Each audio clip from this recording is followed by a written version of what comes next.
ස්ක්‍රම් ඒ වගේම කන්බාන් මේ ප්‍රොජෙක්ට් එකේ වෙනස්කම් මොනවද කියලා බලනවා. ඒ වගේම මේ ප්‍රොජෙක්ට් එක කොහොමද හදන්නේ කියලා බලනවා. එතකොට මේන්ලි Jira වල software project එකක් යන්නේ කන්බාන් එහෙම නැත්නම් ස්ක්‍රම් වලින්. ගොඩක්ම වෙලාවට ස්ක්‍රම් වලින් යන්නේ. කන්බාන් එකත් අපි ප්‍රැක්ටිස් කරලා තියෙන්න ඕනේ. ඉතින් අපි බලමු මේක කොහොමද වෙන්නේ කියලා. ඉස්සර අපි Jira use කරද්දී project කියන ටැබ් එකකින් ගිහිල්ලා ඊට පස්සේ create project ගිහිල්ලා template ගිහිල්ලා එහෙම තමයි අපි මේ scrum එහෙම නැත්නම් kanban project එකක් හදාගන්නේ. ඒ වුණාට දැන් මේ spaces කියන එකෙන් තමයි අපි හදන්නේ. අපි මෙතන මේ plus icon එකෙන් හදන්නේ. ඉතින් මෙතනට ගියාට පස්සේ අපිට බලා ගන්න පුළුවන් templates ගොඩක්. එතකොට software development ඒ වගේම service management ඔයගේ එක එක field වලට මේ Jira එකෙන් templates අපිට දෙනවා. ඉතින් අපි දැන් යන්නේ software development කියන site එකත් එක්ක. ඉතින් එතකොට මේ Kanban Scrum මේ දෙක තමයි mainlyම යන්නේ. ඒ වගේම තව templates තියෙනවා top level planning, cross team planning ඔයගේ කීපයක්. ඒ වගේම මේ issue tracking මේකත් use වෙනවා. අපි ඒක ගැන ඉස්සරහට බලමු. ඉතින් අපි මුලින්ම මේ Kanban project එක හදන්නේ කොහොමද කියලා බලමු. ඉතින් අපි දැන් මේකෙන් යනවා. ඉතින් Kanban project එක ගැන පොඩි විස්තරයක් දාලා තියෙනවා. work types තියෙනවා epic, story, bug, task ඔය විදිහට. ඒ වගේම workflow එක to do, in progress, done ඔය විදිහට තියෙනවා. ඊට පස්සේ track කරන්න පුළුවන් සාමාන්‍යයෙන් මොන වගේද මේ project එක යන්නේ කියලා. බලමු කොහොමද වෙන්නේ කියලා. වගේම මොකද්ද මේකේ progress එක කියලා බලන්න පුළුවන්. ඉතින් අපි යනවා create template කියන එකේ. ඉතින් අපිට දෙන්න පුළුවන් මේ project එකට name එක.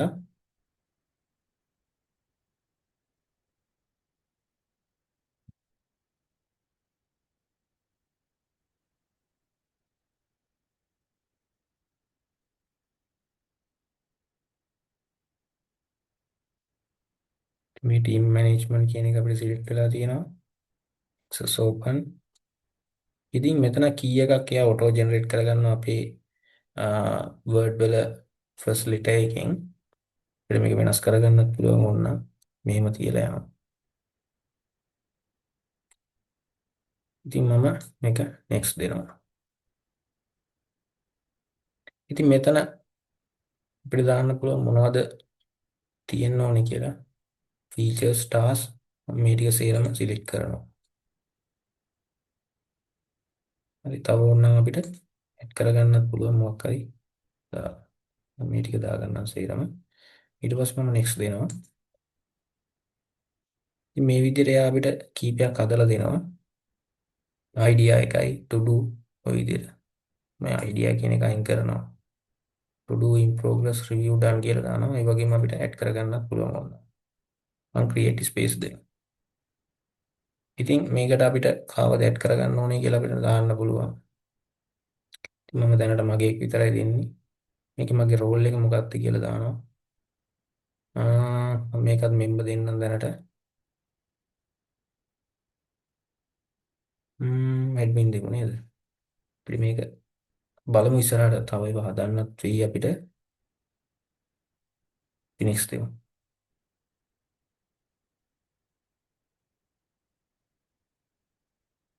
හරි. ඉතින් ওই විදිහට අපේ බෝඩ් එක හැදිලා තියෙන්නේ.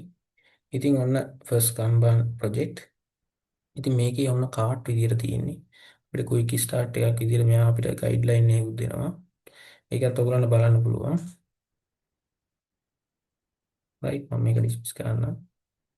ඉතින් ඔන්න අපිට අර මම ඔයගොල්ලන්ට කිව්ව workflow එක to do, in progress, review, done ඔය විදිහට තියෙනවා. ඉතින් මට මෙතනින් create දෙන්න පුළුවන්. ඉතින් මම මොකක් හරි මෙතනට දානවා.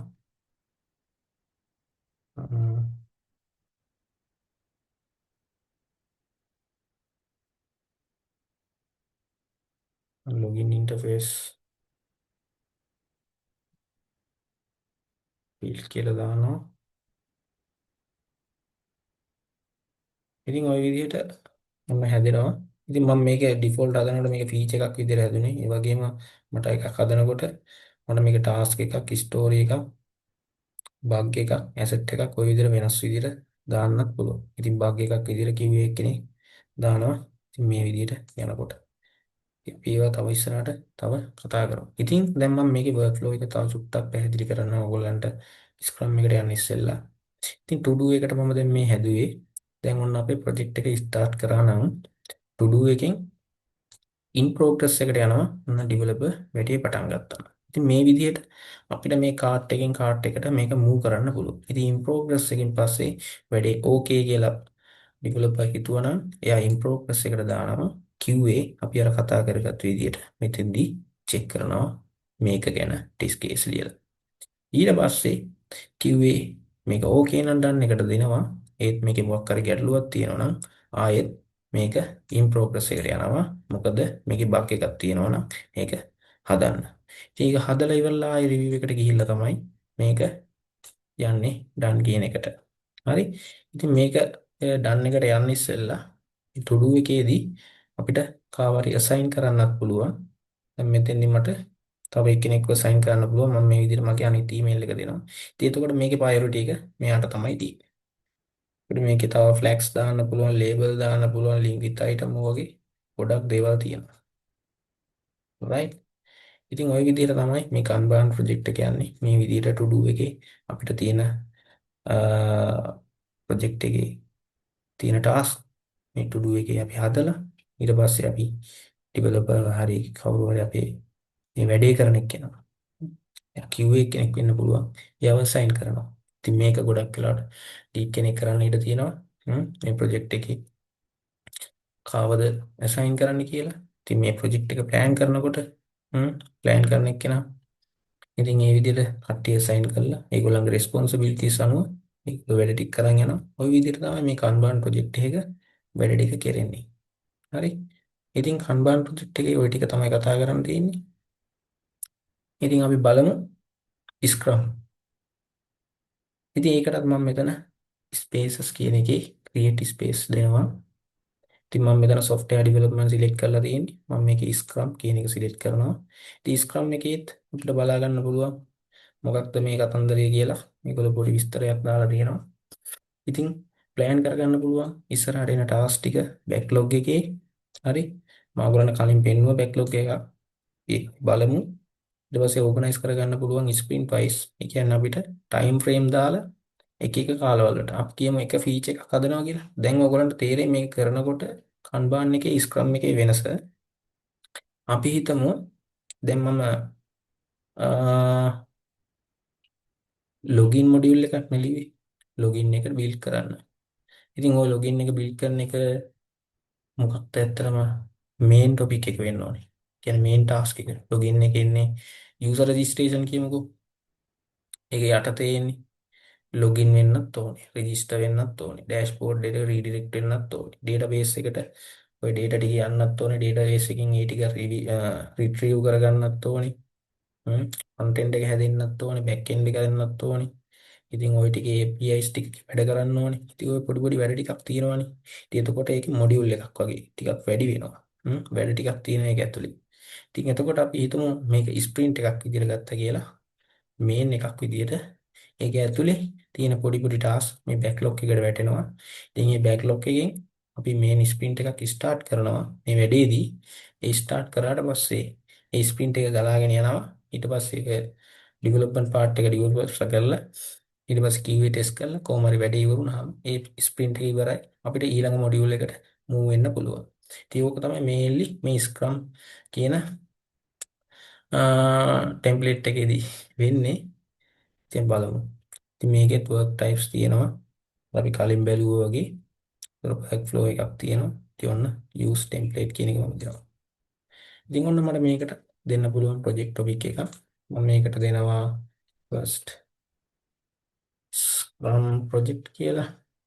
එතකොට මෙයා මේකට key එකක් හදා ගන්නවා. අපිට ඒකත් වෙනස් කරන්න පුළුවන්. access open. හරි team management. ඉතින් ඔන්න template එක මේක මම next දෙනවා.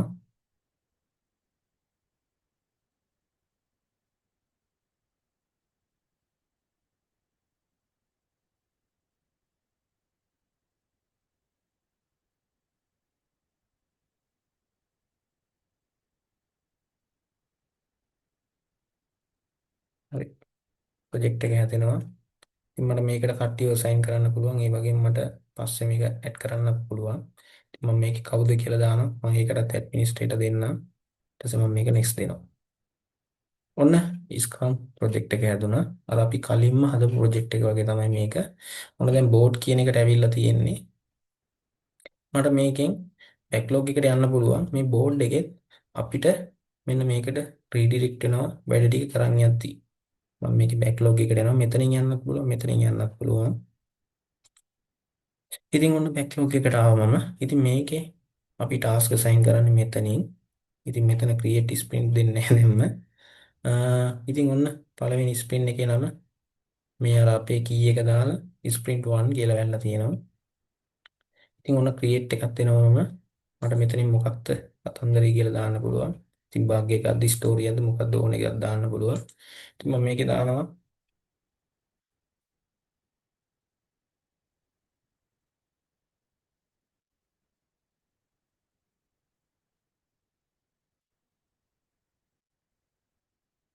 user registration front end කියලා. ඉතින් මට මෙතනින්ම due date එකක් දාන්න පුළුවන්. ඊට පස්සේ දාන්නත් පුළුවන්. පාවරිය assign කරන්නත් පුළුවන්. මම මුලින්ම මේක create දෙන්න. ඔන්න දැන් අපේ backlog එකේ එක task එකක් create වෙලා ඉවරයි. ඔයගොල්ලෝ මෙන්න මේක දැක්කද දන්නේ මට අර Kanban එකේ පෙන්වන්න බැරි වුණා. මේ backlog එකේ මෙන්න මේක key එක විදිහට වැඩ කරනවා. මෙන්න මේ අපේ key එකකින් පළවෙනි එක ඔන්න හැදුනා. ඉතින් මට මේකට name එක පස්සේ change කරන්න පුළුවන්. මේ වගේ features තියෙනවා. ඊට පස්සේ මේක to do the in progress ද මොකේද තියෙන්නේ කියලා බලා ගන්න පුළුවන්. ඒ වගේම මේ story points අපිට මේකට assign කරන්න පුළුවන් කාලය කොච්චරද කියලා මෙතන දාන්න පුළුවන්. ඊට පස්සේ කාව හරි assign කරන්න පුළුවන්. හරි. ඊට පස්සේ මේකේ more actions වල තව options ටිකක් තියෙනවා. ඒ වගේම delete තියෙනවා. ඉතින් මේක ඇතුළට මට යන්න පුළුවන් control click කරගෙන මේ key එක මම click කරාම. ඉතින් ඔන්න ඒක ඇතුළට ගියා මට මේක description එකක් දෙන්න පුළුවන් මේක ගැන විස්තරයක්. දැන් අපි කාට හරි මේ project එකේ මෙන්න මේ task එක අපි පවරනවා නම් ඒකේ විස්තරයක් එයාට බලා ගන්න. අපිට මෙතන description එකක් දෙන්න පුළුවන්. ඒ වගේම මේක ඇතුලේ තියෙන sub task අපි හිතමුකෝ user registration front end එක මට මේ sub task වලට අපිට දෙන්න පුළුවන් features ටික. හරිද? මේ login එකේ අපිට මෙන්න මේ දේවල් registration එකේ අපිට මෙන්න මේ features ටික අනිවාර්යෙන් තියෙන්න ඕනේ. ඉතින් මේක sub task විදිහට අපිට ඒක දාන්න පුළුවන්. ඉතින් registration එකේ registration වල front end නම් ඒ project එකට අදාළව ඒ task එකට අදාළ දේවල් විතරක් මෙතන දාන්න. ඉතින් එතකොට due date එක කවදද කලින් ඉවර වෙන්න ඕනේ, team එක මොකක්ද, labels මොනවා හරි තියෙනවා නම් story points ඔය හැමදේම අපිට assign කරන්න පුළුවන්. ඉතින් එතකොට මේ report කරන එක්කෙනා දැන් මම හැදුවේ මට මේක මේ විදිහට assign කරන්න පුළුවන් කාට හරි.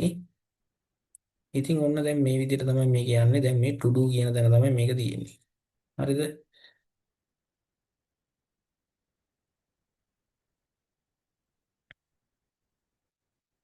ඉතින් ওই විදිහට ওই කතාව තියෙනවා අපිට මේක වෙනස් කරන්න පුළුවන්. ඕන done දැම්මොත් done වැටෙනවා. ඉතින් ඒක තව වෙනස් කරන්න පුළුවන්. ඉතින් ওই කතාව යන්නේ දැන් මෙන්න මෙතනින් අපිට මේ බෑක්ලොග් එකේ තියෙන එක අපිට ස්ප්‍රින්ට් එකට මෙන්න මේ විදිහට ඇදලා දාන්න පුළුවන්. ස්ප්‍රින්ට් එකටත් අපිට කාලයක් දෙන්න පුළුවන්. edit sprint ගිහිල්ලා start date එක මෙන්න මේ දවස end date එක මෙන්න මේ date එක කියලා අපිට sprint එක date එකක් දීලා මේක start කරන්න පුළුවන්. එතකොට මේ වැඩ ටික අපි මුලින්ම backlog එක හදනවා මොනවද හදන්න ඕන task ටික user registration ගැන අපි දැන් දැම්මු. ඒ වගේම login දැන් අපි කතා කරන database ඕ වගේ දැන් මේ මොඩියුල් එකේ හරි මේ user මොඩියුල් එකේ අපිට තියෙන task ටික සේරම මේ විදිහට backlog එකේ හදලා අපි sprint එකට දාලා sprint එක start කරාම ඔන්න දැන් ඒ වෙලාවෙන් නම් sprint එක වැඩ කරනවා due date එක වෙනකන්. ඉතින් ඕක ඔය විදිහට යනකොට මේක to do ඉඳන් done වෙනවා හිමින් හිමින්. ඉතින් ওই වැඩ ටික කරලා යනකොට දැන් මම මේකේ වැඩ කරන කෙනෙක් නම් මට පුළුවන් මේ වැඩේ ඉවරුනාන් පස්සේ in progress කියන එකට මේ විදිහට දාන්න. හරි මගේ වැඩේ ඉවරයි නේද? ඒ වගේම මේක ඇතුළට මම ආයි පාරක් යන්නම්. දැන් මාව නම් මේකේ ප්‍රයොරිටි එක මට නම් අහලා තියෙන්නේ. මට මේකේ කමෙන්ට් කරන්න පුළුවන්. දැන් මගේ ලීඩ් හරි දැන් මාව කවුරු හරි මාව ගයිඩ් කරන මගේ සුපර්වයිසර් එයාව මේ විදිහට මට මෙන්ෂන් කරන්න පුළුවන්. හරි. ඔය විදිහට මෙන්ෂන් කළා මට යාට කියන්න පුළුවන් මගේ මෙන්න මේ ටාස්ක් එක ඉවරයි කියලා. ඒක මම මොකක් හරි ගැටලුවක් ආවම ඒවා දාන්න පුළුවන්. ඉතින් මේ පොඩි පොඩි ටෙක්ස්ට් ස්ටයිල්ස් තියෙනවා. ඒ වගේම ඉමේජස් දාන්න පුළුවන්. ওই ඉමේජස් ගොඩක් වැදගත් QA කට්ටියට. ඉතින් ඒගොල්ලෝ මෙන්න මේ බග් එක තියෙනවා කියලා ඒගොල්ලෝ වෙන්නනවා. ඒගොල්ලන්ට කෝඩ් එකේ අර ලොකු පරතරට එහෙම නොලෙජ් එකක් නැහැ. ඒ වගේම ඩිවෙලොපර්ට QA සයිඩ් එකේ එහෙම නැහැනේ. ඉතින් මේ වගේ මේක සයිඩ් දෙකක්. ඉතින් එතකොට මේ බග් එක මෙහෙමයි කියලා මේ දෙපැත්තේ ඝට්ටනයක් ඇති වෙන්නේ නැති වෙන්න QA මෙන්න මේ ගැටලුව ඇති වෙනවා කියලා යට ස්ක්‍රීන්ෂොට් එකක් දාන්න පුළුවන්. ඉතින් අපේ එන්වයරන්මන්ට් දෙකක් ලැබ්ස් දෙකක් හරි මොකක් හරි මැෂින්ස් දෙකක් තියෙනවා. එන්වයරන්මන්ට් දෙකක් වෙන්න පුළුවන්. ඉතින් එහෙම එන්වයරන්මන්ට් කීප එක වැඩ කරන්නේ නැති වෙන්න බෑ. අපේ ප්‍රොජෙක්ට් එක යනවා නම් ඉතින් මේ විදිහට මේ ස්ක්‍රීන්ෂොට්ස් දාන්න පුළුවන් මෙන්ෂන් කරන්න පුළුවන්. ඔය වගේ ෆීචර්ස් ගොඩක් මේ ප්‍රොජෙක්ට් ඇතුලේ තියෙනවා. ඉතින් ওই ටික තමයි කතා කරන්න තියෙන්නේ ස්ක්‍රම් ඒ වගේම ස්ප්‍රින්ට් ගැන. ස්ක්‍රම් වගේ මේ කන්බාන් ගැන. ඉතින් මේක ස්ප්‍රින්ට් බෑක්ලොග් ඔය විදිහට තියෙනවා. අරකේ බෝඩ්ස් විදිහට යන්නේ මේ වගේ. ඉතින් මේක සරලයි. ඒ වගේම මේක කොයිකද ස්ක්‍රම් එක මේක පොඩ්ඩක් ඩීටේල් විස්තර කරගන්න පුළුවන් අපිට ප්‍රොජෙක්ට් එක ගැන. ඉතින් ওই ටික තමයි අද කතා කරන්න තියෙන්නේ.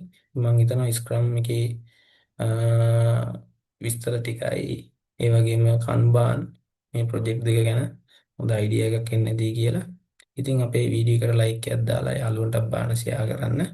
ඉතින් මොනවා හරි ගැටලුවක් මෙතෙන්දී ආවොත් කමෙන්ට් සෙක්ෂන් එකේ කමෙන්ට් එකක් දාන්න. මම අනිවාර්යෙන් රිප්ලයි කරන්නම්. තියෙනම් කට්ටියටම thank you.